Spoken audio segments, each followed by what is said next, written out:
नमस्कार, Manoj Tiwari talk show में आपका स्वागत है। मैं हूं मनोज तिवारी और आज मेरे साथ फाफामऊ से, नवाबगंज से कई बार विधायक रहे अंसार पहलवान जी हैं, जिनका नाम अंसार अहमद लेकिन अंसार पहलवान नाम से ज़्यादा फेमस हैं। आप उत्तर प्रदेश सरकार में राज्य मंत्री भी रहे हैं। आइए हम इनसे राजनीति के बारे में, फाफामऊ की राजनीति के बारे में ढेर सारी चर्चा करते हैं। जी, सबसे पहले आपका हमारे टॉक शो में बहुत बहुत स्वागत है। सबसे पहले तो हम ये जानना चाह रहे थे जी कि आपको क्या लगता है राजनीति में क्या ऐसा बदलाव आ रहा है, क्या ट्रेंड चेंज हो गया है? अब बदलाव में राजनीति में देखिए, पहले लोग राजनीति जो है सेवा भाव से करते थे। जी जी जी। लेकिन अब राजनीति हमारे समझ से सेवा भाव की नहीं है, व्यवसाय की होगी। हाँ व्यवसायिक रूप से है। और ये भी हो गया कि गरीब आदमी राजनीति कर भी नहीं सकता। बिल्कुल नहीं कर सकता, ये सही बात है।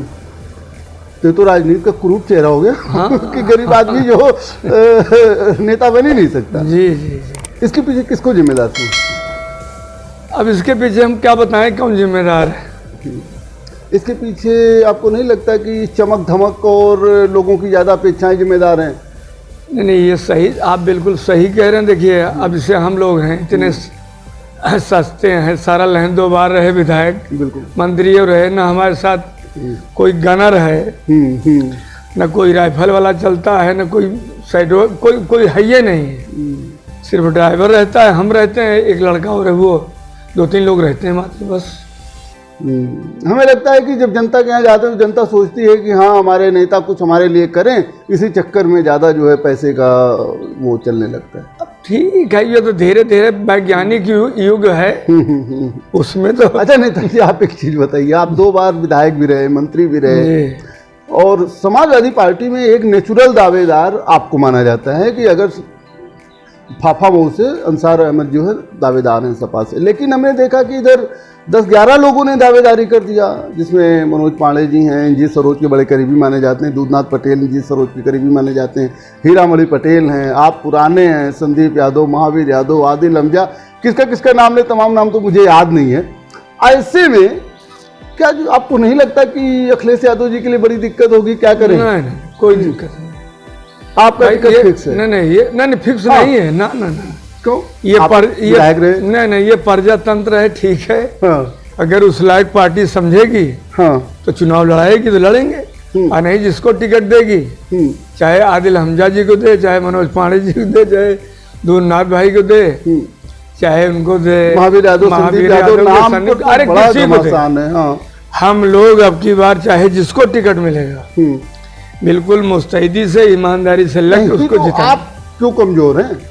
नहीं, हम कमजोर नहीं, तो बात देखिए, वो तो नेतृत्व की बात है। जिसके ऊपर मर्जी होगा उसको अच्छा नेता जी, एक चीज और बताइए, आप पिछला चुनाव से आपको अनुभव होगा, काम करता है चुनाव में या समीकरण काम करता है? दोनों करता है, समीकरणों करता है, कामों करता है। पिछली बार काम नहीं किया था क्या आपने? नहीं किए थे, समीकरण नहीं ठीक था, हिंदुत्व चुनाव। हाँ, मतलब दोनों की जरूरत होती है जी। 2022 में क्या बदला? अब देखिए, भाजपा सरकार चाहे केंद्र की हो चाहे राज्य की हो, किसान अपना हक मांगता है सरकार से, तो सरकार आतंकवादी कहती है, खालिस्तानी कहती है। अच्छा नहीं, मेरा यही कहने का मतलब है ना जी, कि आखिर अब की बार फाफामऊ में समीकरण बदला है या काम बदला है या दोनों हुए हैं, तो फिर विपक्ष के लिए क्या रहेगा? जनता बिल्कुल ऊब चुकी है, चाहे शिक्षक हो, चाहे व्यापारी हो, चाहे नौजवान हो। नौजवान के पास एक नए पैसे की नौकरी नहीं है। ये जब से भाजपा सरकार बनी, नोटबंदी हुई, GST लागू हुई, कोरोना भी आ गया, हर तबके के लोग परेशान हैं। किसान है, किसान बेचारा 1-1, 2-2 बीघा खेत है। ये जो सरकार की तरफ से सांड जो है, आवारा पशु जो है, हाँ, ये नुकसान कर दे रहे हैं। ये बहुत नुकसान कर रहे हैं किसानों को। है कि गौशाला बनवाया, लेकिन वहाँ लगता है उससे वो सब फर्जी है। अच्छा नेता जी, चीज और बताइए जी, आप तो यहाँ से विधायक रहे हैं, जब नवाबगंज था तब भी रहे, मंत्री भी रहे। उप मुख्यमंत्री जो है केशव प्रसाद मौर्य के यहाँ चुनाव लड़ने की बड़ी चर्चा है। ऐसे में आप अपने को उनके सामने कितना मजबूत पाते हैं? बहरहाल पोर्टफोलियो तो आपका वक्त आगे बताएंगे, अभी कहने से क्या फायदा। तो चुनाव है, प्रजातंत्र है, जो आएगा देखा जाएगा। नहीं, उनके आने से क्या कुछ बदलाव होगा या अब हम वो नेतृत्व जाने भाई। एक सपा नेता के रूप में आप क्या समझते हैं, कैसे जीतेंगे कि नहीं? नहीं, हम कुछ नहीं कह सकते, ये तो प्रजातंत्र है, हार जीत तो जनता के ऊपर होती है। अच्छा ठीक है, अच्छी बात है।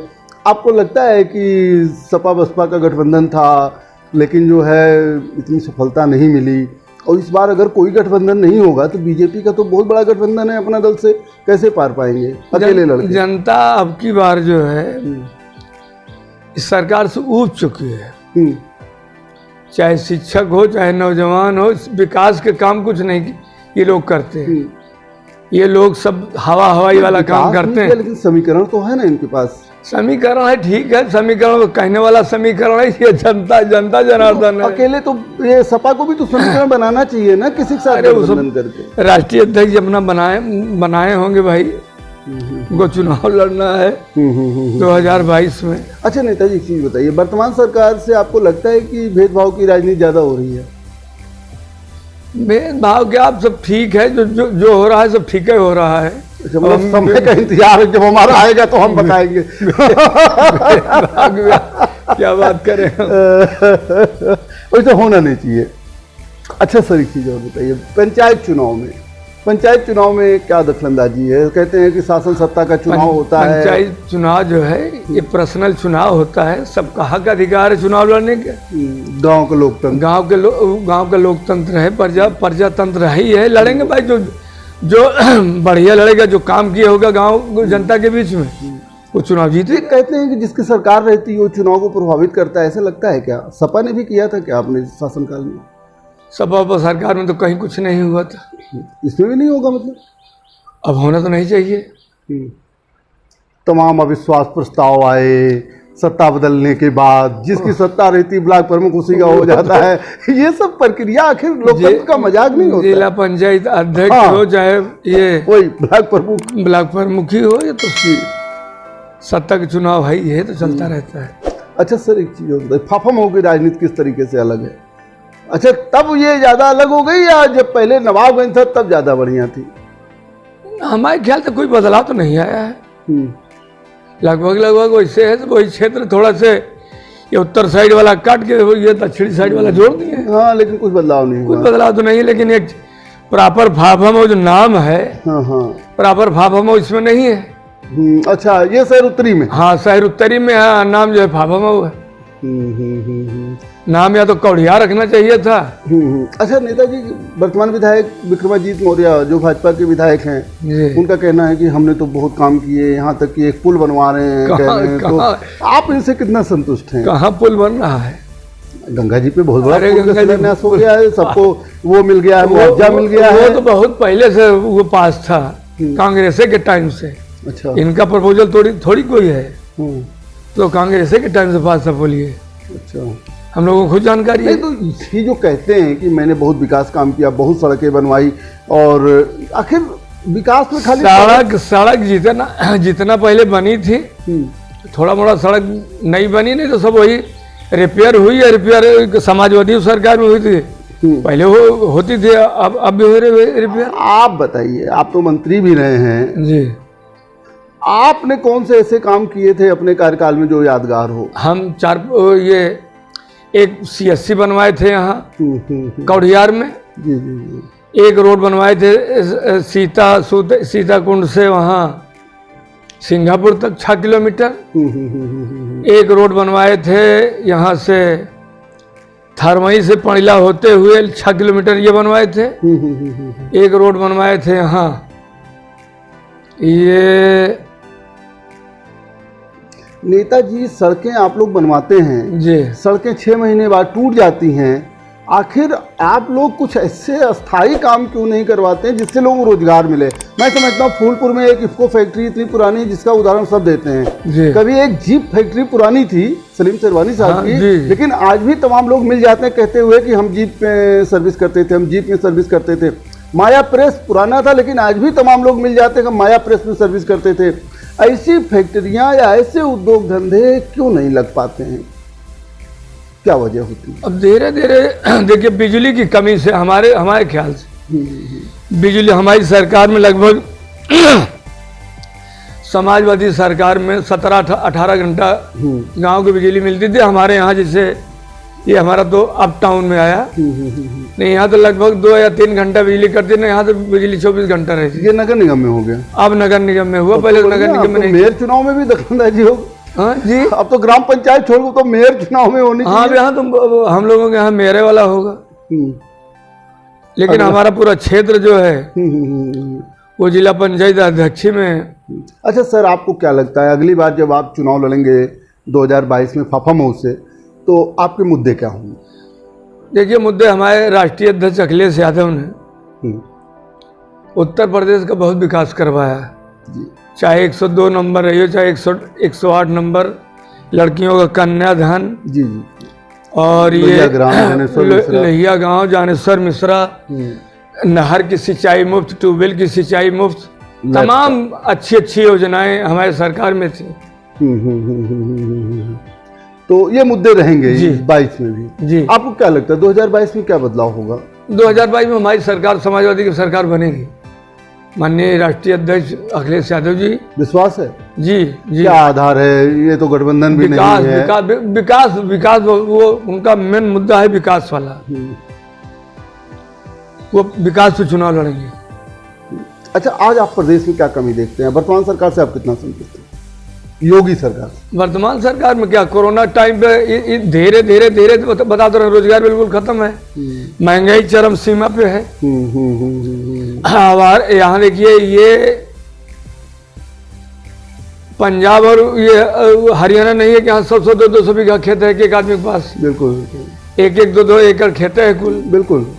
आवारा पशु जो है, चाहे लीलगाय हो चाहे सांड हो, यही खत्म कर दे रहे हैं। नौकरी तो नहीं दी है ये सरकार ने, लेकिन किसानों की अच्छी नौकरी दे दी है जानवर खदेड़ने के लिए। बहुत सही। अच्छा सर, एक चीज और बताइए जी, आपको लगता है कि ग्राम पंचायत का जो चुनाव हो रहा है ये विधानसभा चुनाव को भी कुछ डैमेज कर सकता है, प्रभावित कर सकता है, या करेगा? हमारे समझ से डैमेज नहीं करेगा। भाई देखिए, ये पर्सनल चुनाव होता है। नहीं, ये नहीं होगा कि एक गांव में 4 लोग लड़ रहे हैं, एक जीत गया तो 3 उससे नाराज रहेंगे, जहां वो रहेगा वहां वो नहीं रहेंगे। देखिए, गांव में जो जिसका अच्छा वो होता है, जो जनसेवक होता है, वही तो जीतेगा। तो उससे हमारे समझ से उसमें विधानसभा कोई असर नहीं, विधानसभा में तो कोई असर नहीं पड़ेगा। अच्छा नेताजी, एक चीज और बताइए, कौन से काम ऐसे रह गए हैं जब आप अगली बार विधायक बनेंगे तो उसको पूरा करेंगे? देखिए, लड़कियों के लिए हमारे यहाँ कॉलेज नहीं है, अच्छा कॉलेज नहीं है। ये तो आपको दो बार रहे, आपको बनवा देना चाहिए था। आपकी बार जो है ये था कि होलागढ़ के तरफ कहीं न कहीं लड़कियों के लिए कॉलेज बनवाएंगे, लेकिन सरकार ने चुनाव हार गए। सरकार नहीं बनी, इसलिए नहीं बना पाए। एक स्कूल का आप वादा कर रहे हैं जी। चलिए सर, फाफा मऊ की जनता को आप क्या संदेश देना चाहेंगे? अब होली के पहले हम लोगों को होली का बहुत बहुत मुबारकबाद और बधाई देते हैं। साथ ही साथ ईश्वर से प्रार्थना करेंगे कि फाफा मऊ की जनता खुशहाली से रहे, होली मनाए। चलिए सर, आप हमारे टॉक शो में भाग लिए, इसके लिए आपको बहुत बहुत धन्यवाद। जी, बहुत बहुत शुक्रिया, बहुत बहुत शुक्रिया। जैसा कि आपने देखा, हमारे साथ पूर्व मंत्री फाफा मऊ के पूर्व विधायक अंसार अहमद साहब थे। अंसार अहमद साहब ने बताया कि 2022 में समाजवादी पार्टी की सरकार बनेगी। यह सरकार पूरी तरीके से वर्तमान में फेल है और इन्होंने जो है बेरोजगारी को बढ़ावा दिया है। आगे भी हम आपको ऐसे ही जनप्रतिनिधियों से मुलाकात करवाते रहेंगे। देखते रहिए मनोज तिवारी टॉक शो।